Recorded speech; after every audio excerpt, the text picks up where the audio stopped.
দুনিয়াতে মাপা হয় না, রুজিটা আল্লাহ চতুর্থ আসমানে মাপা হয়। আর ওই আসমানের মালিক একমাত্র আমার আল্লাহ। আরো জোরে হবে না, আরো জোরে হবে না।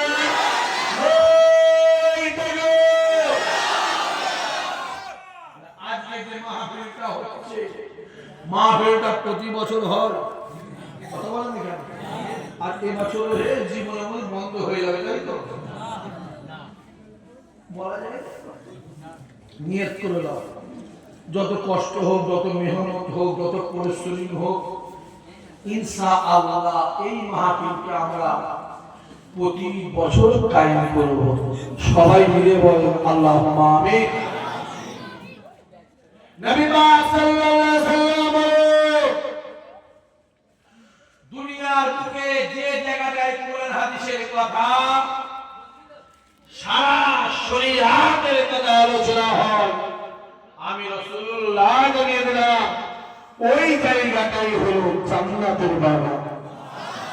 চিল্লা বলবে না? কোথায় বসে আছি আমরা? জান্নাতে বসে আছি। প্যান্ডেলটা পছন্দ না হতে পারে, বসার জায়গা পছন্দ না হতে পারে, কমেবি ছেলেগুলোকে পছন্দ না হতে পারে, মাথায় রাখতে হবে এই জায়গার সম্মান স্বয়ং আমার আল্লাহ পাক নিজে দিয়ে থাকে। রাসূলুল্লাহ বলে মাহফিলে এলো, ওয়াজ নসিহত শুনলো, যখন দোয়া চেয়ে চলে যায়, আমি রাসূলুল্লাহ জানিয়ে দিলাম আমার আল্লাহ তাদের জীবনের গোনার খাতা আমার আল্লাহ মাফ করে দেয়। আরো জোরে বলবে না? আজকে যে মাহফিলটা, আমার গ্রামের ছেলেরা, যুবকেরা, বিশেষ করে আমার জোয়ান জোয়ান ভাইয়েরা, কমিটিরা কষ্ট করে পরিশ্রম করে গ্রামবাসীর সহযোগিতা যে মাহফিলটা কায়েম করেছে, মাহফিলটা কার? আল্লাহ। এই অশ্লেষ খুব ভালো অশ্লেষ। একদিন ধরে এই হলো, এই হলো। পৃথিবীতে যত জলসা আছে, যত দুয়ার মাহফিল আছে, সব হলো আমার রাসূলুল্লাহ। আজকের মাহফিলটা কার? আমার রাসূলুল্লাহ। আল্লাহ আজকে আপনাকে আমাকে এই জলা দাওরা গ্রামে রাসূলুল্লাহর মাহফিলে রাসূলুল্লাহর মেহমান করে বসিয়েছে। খোদা খোদা এদেরকে জীবনে জিন্দেগিতে হায়াতে মওতে আল্লাহ একবার তোমার কাবা মদিনাওয়ালা দরবারের মেহমান আল্লাহ বানিয়ে দিও। আর জোরে হবে না? যাবার ইচ্ছা আছে না নাই? জোরে বলে আছে না নাই? অনেকে বলে ভাইজান আমি গরিব মানুষ কি করে কাবা শরীফে যাব? এই যুবক মাথায় রাখতে হবে, টাকাতে কাবা হয় না, টাকাতে মদিনা শরীফ হয় না, দিলে রাসূলুল্লাহকে পাওয়া যায়। গ্রামের এলাকায় লক্ষ লক্ষ টাকার মালিক আছেন না? কথা বলা আপনাদের গ্রামে তোমার দেখলাম হাওড়ার ব্রিজ আছে, ওই সামনে বাস দিয়ে ওটা কি ব্রিটিশ আমলে তৈরি নাকি?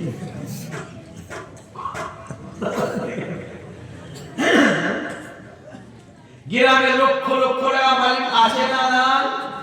দেখবে কপালে কাবা শরীফ জোটে নে, আমাদের ভ্যান চালিয়ে খায়, জল খেলে খায়, লেবারি করে খায়, আল্লাহর কাবা রাসূলের দরবারে গিয়ে দাঁড়িয়ে যায়। চলে হবে না?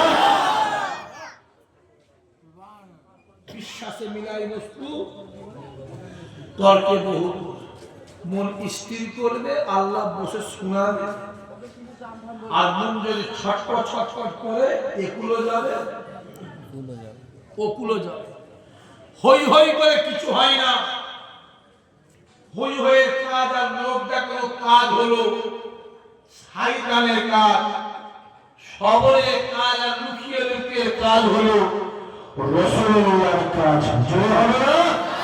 তাই ইশাহাত সিদ্দিকী বলে যাওয়ার দরকার নেই, যে যাওয়ার দরকার নেই, দৌড়া গেলাম মাটির দেওয়াল, ঘরে চাল আছে, চাল কিনে চাল, ওই ঘরে শুয়ে থাকবে, রাতের অন্ধকারে দেখবে কাবার কাবা আমার রাসূলুল্লাহ আপনার বাড়িতে হাজির হয়ে হবে না?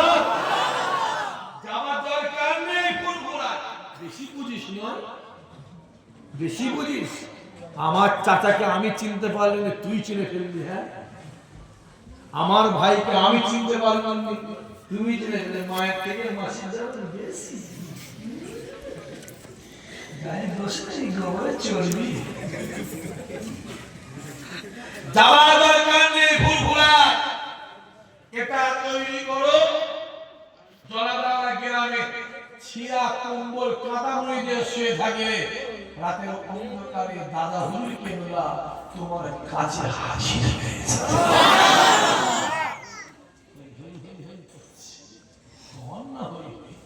আমার আজকে দিনে দেখবে অনেকে জেলখানায় পড়ে আছে, আছে না? ওই কথা বলে আমাকে একটা ভাইকে 1.5 বছর আগে জানে জি আমার একটা ভাই, নাম তাকে জোর করে উল্টো পাল্টা কেস দিয়ে জেলখানায় ঢুকিয়েছে, জানেন না? জি জি। অনেকে ভেবেছিল দাদা হুজুর আওলাদকে জেলখানায় ঢুকিয়ে দিয়েছে, ব্যাস ফুরফুরা সম্মান নষ্ট হয়ে গেছে, আর ফুরফুরায় লোক যাবে না। মাথায় রাখতে হবে যুবক, যেদিন জেলখানায় ঢুকিয়েছিল যে সম্মান ছিল, আর যেদিন জেলখানা থেকে বেরিয়েছিল আমার আল্লাহ ওই সম্মানকে শতগুণ বাড়িয়ে দিয়েছিল।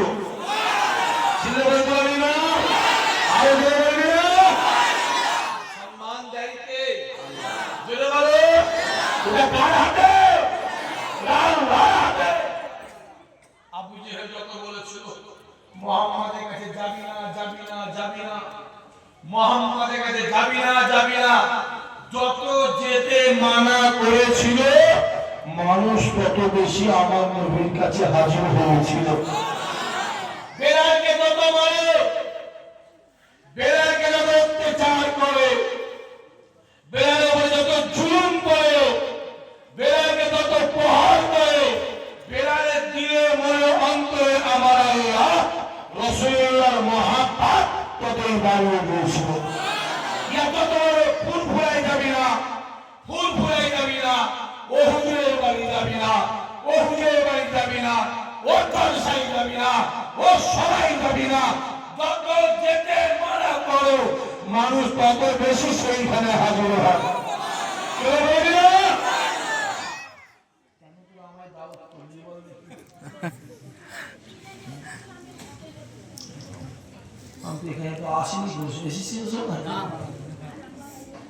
আজকে দাওয়াত করতে গেলে খড় যাচ্ছে কোথায়?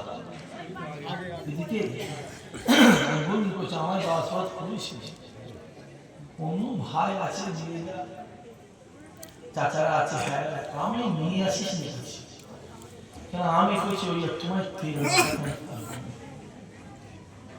পরিষ্কার বলছি, যা বলবো সামনে বলবো, ভালো লাগে আসবে, না লাগলে জোরে বলো, আসার দরকার নেই। পরিষ্কার ভাত ছড়ালে খালি অভাব হয় না।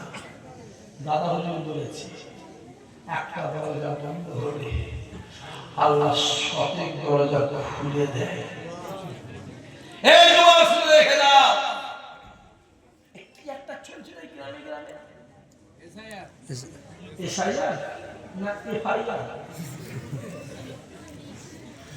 পশ্চিমবাংলার যা কন্ডিশন, তো সব মুসলমানের মানে একটা করে এফআইআর করে দিলেই ভালো হতো, হ্যাঁ কি না?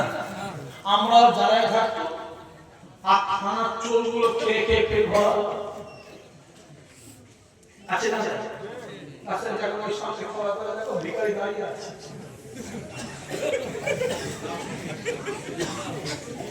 ঠিক বুঝে ভুল বলছে? আমার কথা ভয় দেওয়ার কিছু নেই। ভিখারিকে ভিখারি বলবো, কি বলবো, ফেরেশতা বলবো না, কথা বলে না। সুৎখোরকে সুৎখোর বলবো, কি বলবো, আল্লাহ আল্লাহ বলবো নাকি? হ্যাঁ, এসো। কি একটা এসআইআর সব আপনাদের হয়ে গেছে?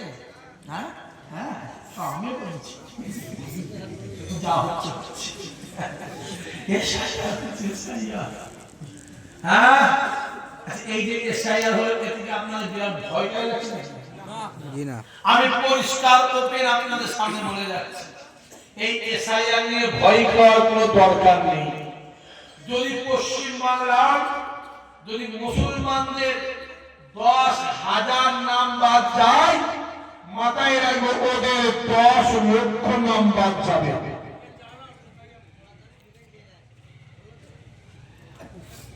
মোবাইল খুলে দেখো, কদিন আগে অশোকনগর বলে একটা জায়গা আছে না?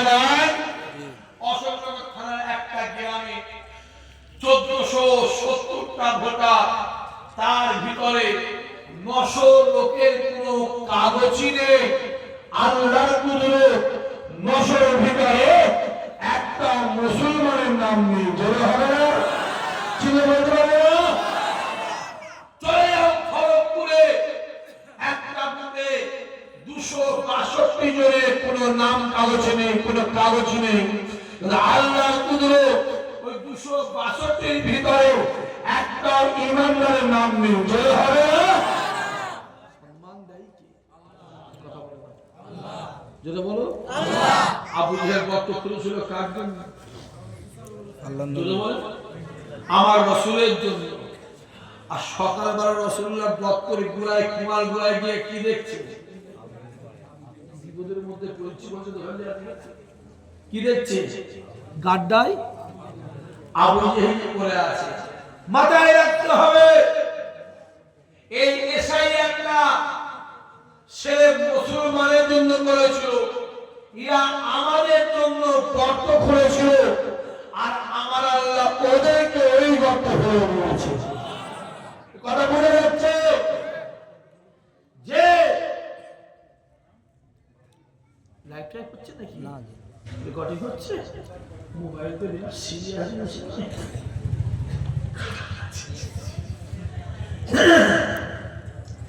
আছে। আজকে তাকাও পশ্চিম বাংলার দিকে, তাকাও তাকাও তাকাও পশ্চিম বাংলার দিকে। ডান দিকে তাকাবে মুসলমান মার খায়, বাম দিকে তাকাবে মুসলমান মার খায়, সামনে তাকাবে মুসলমান মার খায়। যে দিকে তাকাবে একটাই চিত্র দেখবে, মুসলমান মারো, মুসলমানের প্রচার করো, মুসলমানকে ছোট করো, মুসলমানকে প্রহার করো। ক্যানিংয়ে কাল রাতে একটা মুসলমান ছেলেকে দিনের বেলা কারেন্ট শর্ট দিয়ে পিছিয়ে পিছিয়ে মেরে দেওয়া হলো। দুর্গাপুরে গরু ব্যবসায়ীগুলোকে বৈধ কাগজপত্র থাকা সত্ত্বেও গরুর গাড়িটা ভেঙে দেওয়া হলো, গরুগুলো জঙ্গলে ছেড়ে দেওয়া হলো, মুরগি বাঘগুলোকে দাঁড়ি ধরে চড় মারা হলো। মোবাইলে দেখেছো না? দোকানে কথা বলতে কেন মনে আছে? কথা বলো। কোচবিহারে ট্রেনে একটা মুরগি বাঘ বসে বসে কোরআন তেলাওয়াত করছিল। দূর থেকে একটা মেয়ে এসে বলল, তুই আমার ফটো তুলছিস? বলি গাড়ি চল। মনে আছে না? নাই।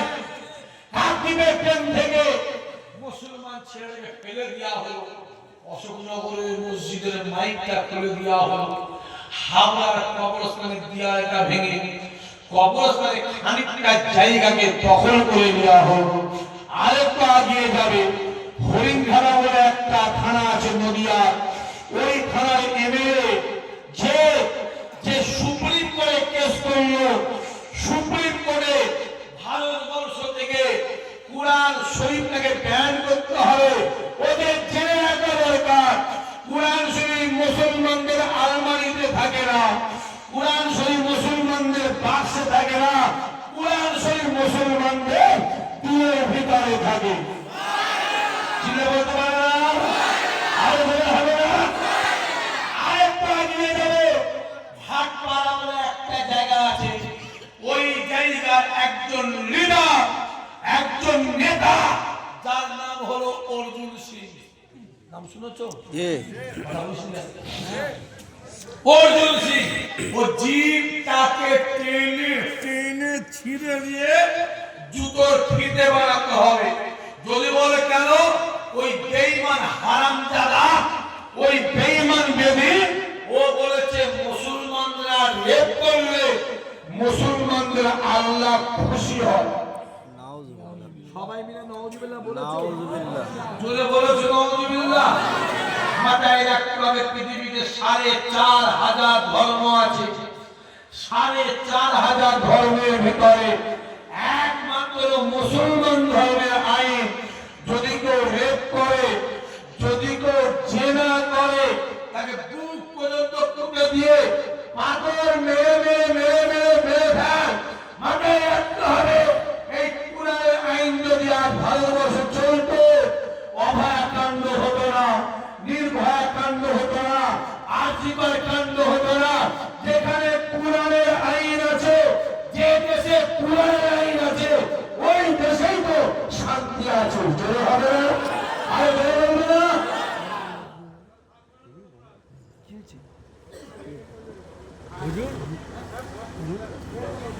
রাজনীতি এসব কত